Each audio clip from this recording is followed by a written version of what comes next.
जनसत्ता आणि एक्सप्रेस न्यूजमध्ये सरचे स्वागत आहे. आज आपण एकशिवमध्ये आहोत. आता जिल्हा परिषद आणि पंचायत समितीच्या निवडणुकीच्या पार्श्वभूमीवर रणधुमाळी सुरू झाली असून आज आपण एकशिवमध्ये या ठिकाणी कोणाचं पारडं जड, भारतीय जनता पार्टी, राष्ट्रवादी काँग्रेस पार्टी, शरदचंद्र पवार पक्ष, शिवसेना या पक्षाचं कोणाचं पारडं जड आहे किंवा या ठिकाणचे नागरिक कोणाला पसंती देणार आहेत किंवा या ठिकाणी कोणता उमेदवार नागरिकांनी जनतेने पसंत केला आहे त्यांच्या आपण प्रतिक्रिया जाणून घेणार आहोत. चला तर आपण त्यांची प्रतिक्रिया जाणून घेऊ. आता काय जिल्हा परिषद पंचायत समिती निवडणूक लागली, रणधुमाळी चालू झाली. कोण आता या तुमच्या गुरसाळी पंचायत समिती गणाचा किंवा दहेगाव जिल्हा परिषद गटाचा उमेदवार कोण असावा असं काय वाटतं तुम्हाला? जिल्हा परिषद गटासाठी कोण आणि गुरसाळी पंचायत समिती गणासाठी कोण? गुरसाळी पंचायत समितीसाठी शेळके साहेब आणि दहेगाव जिल्हा परिषदेसाठी आपलं रामभाऊ सातपुतेंची मंडळी ही असाव्यात उभा. आणि त्यांची कामं भरपूर आहेत. शेळके साहेबांचं काम आहे का खरं? एकशिव गावामध्ये शेळके साहेबांचं भरपूर काम आहे. रस्त्यासाठी, सभामंडपासाठी, गोरगरिबांसाठी, कोणाच्या काय अडचणी असतील त्यांच्यासाठी शेळके साहेबांनी भरपूर कामं केलेली आहेत. ती शेळके साहेबांनी जेवणाची कामं केलेली कोरोना काळामध्ये त्यांनी कामं केलेली आहेत. म्हणजे सर्वसामान्यांसाठी शेळके साहेब आहेत. सर्वसामान्यांसाठी. आणि रामभाऊ सातपुते तर काय म्हणजे सांगण्याचा दृष्टिकोन म्हणजे की त्यांनी भरपूर आमदार माहीत नव्हता, पण त्यांनी भली म्हणजे कुठले कामाच्या माध्यमातून आहे का नाही भली लोक म्हणजे त्यांनी खाली आणले. आणि रामभाऊ सातपुते असा माणूस आहे की गोरगरीब जनतेसाठी झटणारा माणूस आहे. त्यांची भरपूर कामं आहेत. रस्त्याची म्हणा, कुठली म्हणा, गोरगरिबांसाठी म्हणा. बारका पोरगा तरी गेला तरी त्यांनी असं महागारी लावला नाही आणि त्यांचं काम केलेलं आहे त्यांनी, रामभाऊ सातपुतेंनी. त्यामुळे त्यांची मंडळी झडपीसाठी आणि पंचायत समितीसाठी शेळके साहेब उभं राहावे अशी आमची इच्छा आहे. तुमची इच्छा? हां. ओके, धन्यवाद. नमस्ते पाटील. नमस्ते. आता ही जिल्हा परिषद पंचायत समिती निवडणूक लागली, धिंगोना चालू झालाय प्रचाराचा. कसं वाटतंय तुम्हाला आता एकंदरीत या तुमच्या गुरसाळी पंचायत समिती गण आणि दहेगाव जिल्हा परिषद गटामध्ये आता तुम्ही एक शिवकर म्हणून कसं पाहता या निवडणुकीकडे? काय वाटतं तुम्हाला? ही निवडणूक विकासाची निवडणूक आहे. बरं. त्यातनं ह्या एकशिवमध्ये तुम्हाला सांगतो शेळके साहेबांनी इतकं योगदान मोठं केले की त्यांच्या योगदानाला जोडच नाही. बरं. आणि त्यांच्यामुळं आज ही रानामाळ्यातल्या वस्तीवर रस्तं म्हणा, लाईटीची कामं, अन्नदानाचं काम गावातलं एकशिवमध्ये वाड्या वस्त्यावनं संपूर्ण ही त्यांचं काम अगदी लय मोठं काम आहे. असा पाठीमागं कधीच विकास झालेला नाही किंवा काहीच नव्हता. आता ही सगळ्यांना विकासाची गंगा वाहिल्यासारखं वाटायला लागली. आता तुम्ही या ठिकाणी भाजप असेल, राष्ट्रवादी असेल, शिवसेना असेल किंवा इतर कोण राष्ट्रवादी दोन पक्ष आहेत, कुणाला प्राधान्य द्याल या ठिकाणी? आता या ठिकाणी भाजपच. आणि त्यात सगळ्यात मोठं योगदान आमचं शेळके साहेबांचं. शेळके साहेब. हां, त्यांच्या माध्यमातून ह्या गोष्टीवर सगळ्या तुम्हाला सांगतो सगळ्यांच्या आल्या अडचणी, कोणा आजारी पडलं त्यांच्या गाड्या आहेत त्या ती दवाखान्यात नेते, ती लोकांची सेवा लय मोठी आहे त्यांची. बरं. आणि त्यांच्या सेवेला खरोखरच जोड नाही. एक आमच्यासाठी देव माणूस असल्यासारखं झाले. देवापेक्षा पण त्यांचा उपकार लय मोठा आहेत. देवापेक्षा पण मोठं उपकार, लय मोठं उपकार त्यांचा आहे.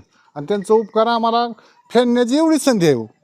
कशात नाही मी त्यांचा उपकार फेडणार आहे. त्यांचा उपकार आम्हाला फेडण्यासाठी आम्हाला वेळ आली त्या वेळेचं आम्ही सोनं करणार. मग आता दहेगाव जिल्हा परिषदेसाठी कुणाकडे पाहतात? म्हणजे आम्हाला ही संस्कृती सातपुते ही उमेदवार एक नंबर आम्हाला चालते.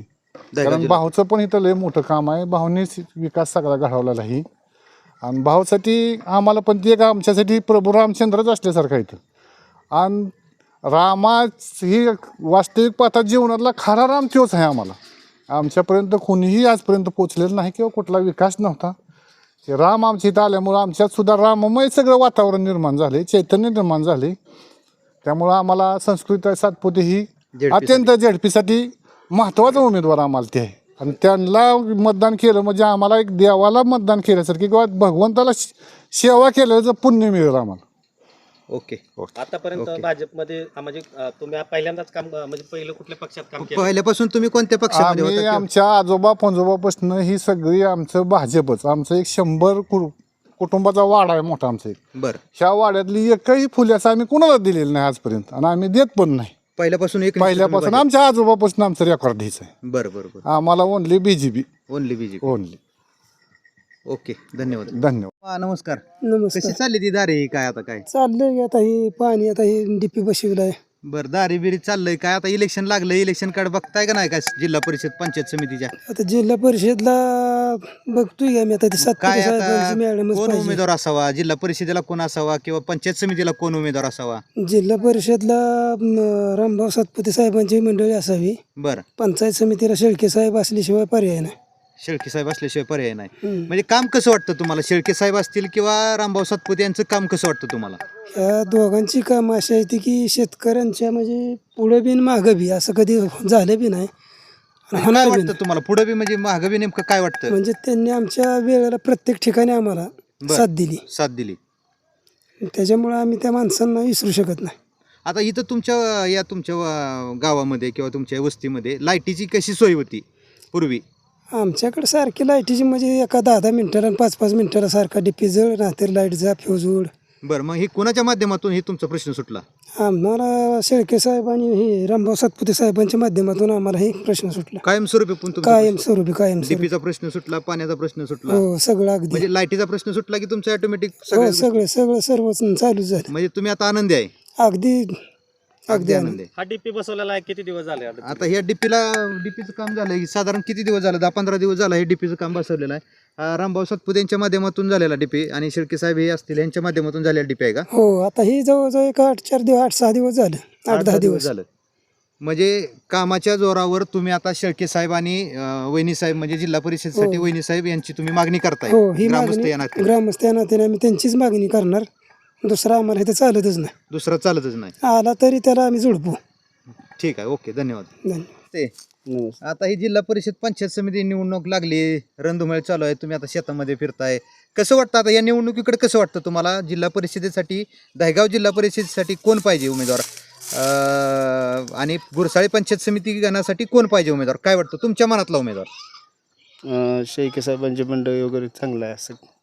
शेळके साहेब पंचायत समितीसाठी आणि जेडपीसाठी रामभाऊ सातपुते रामभाऊ सातपुते यांची मंडळी. मंडळी. बरं आता कसं म्हणजे तुमच्या या एकशेव गावामध्ये काम आहे का रामभाऊ सातपुतेंचं किंवा शेळके साहेबाचं काम आहे का. हो चांगली काम आहे. चांगली काम आहे ती. ठीक आहे ओके नमस्ते. नमस्कार. आता या जिल्हा परिषद पंचायत समितीच्या निवडणुकीच्या रणधुमाळी सुरू झाली असून आता तुम्ही एकशेव ग्रामस्थ या नात्याने या निवडणुकीकडे कसं पाहता. जिल्हा परिषद गट दहेगाव आणि गुरसाळे पंचायत समिती गण या गणामध्ये तुम्हाला इच्छुक उमेदवार कोण असावा असं वाटतं म्हणजे कोण उमेदवार असावा कामाचा माणूस किंवा. आता इथे थोडंसं काय आहे की व्यक्ती केंद्रित आणि पक्ष केंद्रित अशा दोन गोष्टी बघितल्या जातात. बरोबर. तर जेव्हा आपण ग्रामपंचायत किंवा अगदी स्थानिक स्वराज्य संस्थांपर्यंत जेव्हा पोहोचतो तेव्हा होणाऱ्या कामांमधली तांत्रिकता समजून घेणं आणि येणारा निधी हा व्यवस्थित उत्तम रीतीने ग्रामस्थांपर्यंत शेवट ज्याला त्याचा उपयोग होणार आहे तिथपर्यंत पोहोचून अभ्यासपूर्ण पद्धतीनं तिथं पोहोचवणारं अशा पद्धतीची व्यक्ती इथे नेहमी लागतात. तर आत्ता जर तुम्ही ह्या सगळ्यांचा जर विचार केला तर अगदी वरती पण संपर्क असणारे वरच्या निधींना किंवा वरच्या कामांना खालीपर्यंत व्यवस्थित पोहोचवणारे आणि इथं जनसंपर्क चांगला असणारे असे उमेदवार जर समोर असले तर त्यांना आमचा नेहमीच पाठिंबा राहील आणि आम्ही त्यांच्याबरोबर नेहमी असू. बरं मग आता दहेगाव जिल्हा परिषदेसाठी कोण उमेदवार असावा असं वाटतं तुम्हाला. सध्या 2-3 नावं आहेत. आता आपल्या इथं जर विचार केला तर संस्कृतीताईंनी जो काही केलेला आहे आणि त्यांना जे पाठबळ आहे पहिल्यापासून आणि इथला जो अभ्यास आहे त्यांचा भलेही त्यांच्यावरती सुरुवातीच्या सगळ्या ह्याच्यामध्ये इथे नवीन आहेत वगैरे असं जरी झालं असलं तरी गेल्या 2-3 ज्या काही पंचवार्षिक झालेल्या आहेत त्यातला जो विभागाचा त्यांचा अभ्यास झालेला आहे आणि जी ताकद त्यांच्याकडे आहे की वरपासून कामं आपल्यापर्यंत पोहोचवावीत तळागाळापर्यंत पोहोचवावीत अशी तर ती त्यांच्याकडे नक्की आहे. आम्ही त्यांच्या नावाचा नक्की विचार करत राहू. आणि गुरसाळे पंचायत समिती गणातून शेळके साहेबांचं देखील नाव चर्चेमध्ये. हो कारण ह्या व्यक्तीच आपल्याला नेहमी कामासाठी हव्यात त्यामुळे त्यांचा विचार ग्रामस्थांकडून ज्याला खरंच काम हवं आहे अशांकडून त्यांचा नक्की विचार होत राहील. ओके धन्यवाद साहेब. नमस्ते. नमस्कार. आता ही जिल्हा परिषद पंचायत समिती निवडणूक लागली रणधुमाळी चालू झालेली आहे कसं वाटतं तुम्हाला. आता या निवडणुकीकडे तुम्ही कसं पाहता. या तुमच्या एकशेव गावातून कोणाचं पारडं जड वाटतंय तुम्हाला भाजप राष्ट्रवादी शिवसेना किंवा इतर कोण. बीजेपीचंच. मग आता दहेगाव जिल्हा परिषद गटातून संभाव्य उमेदवार कोण असावा दहेगाव जिल्हा परिषद गटाचा. वहिनी आहेत की भाऊच्या मंडळी. बरं. आणि गुरसाळी पंचायत समिती गणातून शेळके साहेब शेळके साहेबांचं काम आहे काम आहे, माणूस एक नंबर आहे. एक नंबर आहे. काय काय कामं केली ती काय सगळे कुठल्या बी कामाला असू द्या धावून येतात लगेच. धावून येते हां. सर्वसामान्य लोकांच्या अडी सर्वसामान्य लोकांचे सगळे रस्ते असेल, लाईट असेल, सगळ्या गोष्टी म्हणजे या तुमच्या एकशे गावातून शेळके साहेबांना चांगला पाठिंबा चांगला आहे. आहे. चांगला पाठिंबा. 100%. 100%. हो 100%. मग आता प्रामुख्याने तुमच्याकडे काय पाण्याच्या लाईटीच्या काय अडचणी होत्या त्या सोडवल्या का सगळ्या त्यांनी? सोडवल्यात. लाईटीच्या आहे, डीपींच्या आहे, सगळ्या समस्या शेळके साहेबांनी भाऊंनी सोडवल्यात. सोडवले ते ह्याच्या आधी कोणच नव्हतं आमच्याकडं. कोणच नव्हतं. किती वर्षापासून इकडे जवळजवळ 30 वर्ष झालं कोणाच नाही. जसं भाव आले ते ना आता हां अशी कामं व्हायला लागली झपाझपाच. झपाझपाच काम व्हायला लागले. आता रस्त्याचं एक काम चालू आहे इथं चालू हो चालू झाले आता. हे भाऊंनीच रस्ते केलं. वगैरे काय किती दिवसापासून प्रलंबित होते इकडचे काय 25-30 वर्षापासून 25-30 वर्षापासून नाहीच. रस्ताच नाही. रस्ताच नाही. पहिला डांबरी 25 वर्षापूर्वी झाला तेव्हापासून डांबरीच नाही. म्हणजे एकंदरीत रामभाऊ सातपुते यांच्या माध्यमातून विकासाला गती मिळाली तुमच्या गावात. गती मिळाली. आमच्या गावाला माळशिरस तालुक्यात मी बघतोय आता आम्ही तालुक्यातच आहे ना. हां हां चौकडच गती आहे भाऊच्या रामभाऊ सातपुतेच्या माध्यमातून. त्यामुळे तुमचे एकशे गाव बीजेपी. बीजेपी 100%. आम्ही पहिल्यापासूनच बीजेपीच आहे. जवळजवळ सुभाष अण्णाच्या काळापासूनच आम्ही बीजेपीची माणसं आहे. आणि आता आम्हाला त्याची भाऊच्या रूपाने गती मिळाली त्याची गती मिळाली. कामाला. मी आम्हाला बी नेतृत्व चांगलं भेटलंय ठीक आहे. भाऊच्या म्हणजे रूपाने. दहेगाव जिल्हा परिषद गटातून वैदी साहेब 100% येणार. येणार हा, आणि 100%. गुरसाळी आणि जास्तीत जास्त मतांनी येणार. शेळके साहेब तर आल्यातच जमायत. शेळके साहेब आले तर आल्यातच जमायत. अगोदरच आम्ही हे करतो. ओके धन्यवाद.